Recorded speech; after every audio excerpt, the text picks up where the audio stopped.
بریم واسه یه بررسی از همه گوشی‌های سایبر شاتی که سونی اریکسون ساخته. به نظرتون شروعش با کدوم مدل میتونه باشه؟ K800 اوه لاته به تمام معنا، واقعا انگار که نوک قوله است، با اینکه از این بهتر هم خیلی هست، ولی این یکی عجیب و غریب دوست داشتنی شد. داستانش با همه سایبر شات‌های سونی اریکسون فرق داره. یه جورایی تموم مسیری که سایبر شات‌ها رفتن و نصفش رو این آسفالت کرد دیگه. یادتونه، احتیاجی به توضیح بیشتر نیست. 2007 ببینیم، 2007 K550 سری اقتصادی بود دیگه، واسه یه ما ندارا، واسه یه بچه بی پولا و خیلی خفن نبود. دوربین 2 مگاپیکسلی، فقط اسم سایبر شات رو یدک می‌کشید، اگر نه اتفاق عجیب و غریبی نمی‌افتاد. یعنی یادمه دیگه K810 داداش بزرگه K800 اینجا جایی بود که سونی اریکسون ایراد فیلم برداری K800 که یه خود شطرنجی میشد و رفت کرد، یه بهبودایی داشت، یه خود بهتر بود، خوشگل‌تر بود و فانتزی تر بود، ولی هیچ موقع به لاتی و خاکی بودن K800. اوه K850 قول واسه تا دکمه لمسی مزخرف. چقدر این دکمه لمسیش به در نخوردن واقعا. این می‌خواستی تاچ کنی و 10 بار می‌زدی. ولی دیگه K850 دوربین 5 مگاپیکسلی، ولی یه ایرادی که سایبر شات داشت این بود که چشا رو قرمز می‌کرد. یعنی هیچ موقع من نتونستم، یه برنامه‌هایی میومد میشد حالا درستش کنی، ولی این گوشی چیزاش هم، این فلش‌های چپ و راست بالا پایینش هم به در نخور بود.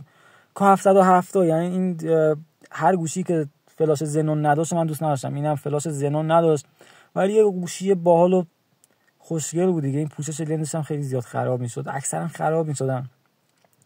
این چیه؟ من اینو ندیدم حقیقتا، مثلا SO905 آیس چی هستش اصلا نمیدونم، تو ایران اومده نیومده، حالا شما بگین. من اینو اصلا ندیدم. دوربین 5 مگاپیکسلی هم واسه سایبر شات بوده ولی ندیدم، واقعا ندیدم، هیچ اطلاعاتی ندارم.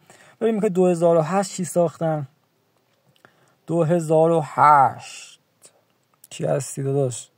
W61 از سری واکمنه، ولی باز فکر کنم اینو پشت ویترینی دیدم. آره اینو پشت ویترینی دیدم، دوربین 5 مگاپیکسلی. یه سریاشون هم تو ایران معروف نشدن دیگه، مثلا اینو با K800 به یک از بچهای قدیم نشون بدی نمیدونم مثلا چی هست. 3702 دوربین 32 مگاپیکسلی، احتمالاً یه نسخه اقتصادی از سری C بوده که بعدش تو 3905 و 3902 اینا، و تجربه از اینم ندارم حقیقتا، فقط در حد همین. 3902 اوه خفن بود واقعا، ولی اینقدر که فیکش رو زدن، اینقدر که تیویش تو بازار اومد، اینقدر که چینیاش تو بازار ترکوندن، خودش معروف نشد. ولی یه گوشی بود که خانوما دوست داشتن بیشتر، با اون تم عکاسی که چند تا دکمه لمسی داشت خوب شد. و اینجا رو ببین 3905 یه قولی بود برای خودش. پستش رو همین دیشب آپلود کردم. دوربین 8 مگاپیکسلی فوق العاده خفنی داشت، اینقدر با اون فلاش زنونی که میزد آتیش میزد. حیف که دیگه از این فلاشه زنون نداریم، دو تا خازن بزرگ میخواد توی گوشی‌های الان جا نمیشه. و اینکه ببینیم بعدی چیه. 2009 چی ساختن. اینجا جایی بود که دیگه سونی اریکسون باید خودش رو وفق میداد با بازار که نتونه 3500 یه نسخه اقتصادی از سری C بود. فکر میکنم توی ایران من اینو ندیدم، اگه دیدم پشت ویترینی، خیلی گوشی 32 مگاپیکسلی بوده و فلاش زنون هم نداشته. میگم یه نسخه اقتصادی چیزی توی مایه‌های مثلا K707 سری S201. تجربه خفنی هم از دیدن این گوشی‌ها ندارم. یه جایی بود که دیگه گرایشی به سری سونی اریکسون نداشتم، یعنی اینجا جایی بود که من رفتم سمت سامسونگا.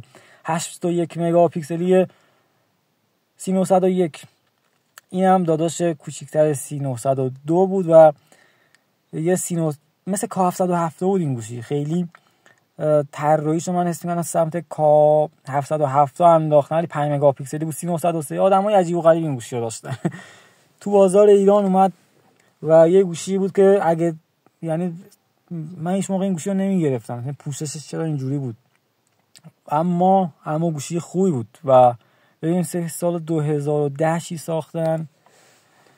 2010 بیابان اینم S203 سری S دوربین 12 و 1 مگاپیکسل. چقدر میتونه این گوشی الان خفن باشه، یعنی همین الان این گوشی رو بسازه سونی اریکسون، بیاد دوباره جمع کنن، سونی اریکسون دوباره بیاد این گوشی رو بسازه، به خدا میتره کنه. سری S206 شبیه ویوازه. دوربین 16 مگاپیکسلی پشمام. اینم من ندیدم، به خدا من تجربه ندارم از این گوشی. در حد همین که 16 مگاپیکسل احتمالاً قول بوده دیگه. اگه توی حرفام کم تجربگی نسبت بعضی مدل‌ها داشتم ببخشید، دفعه اوله که یوتیوب پست میکنم.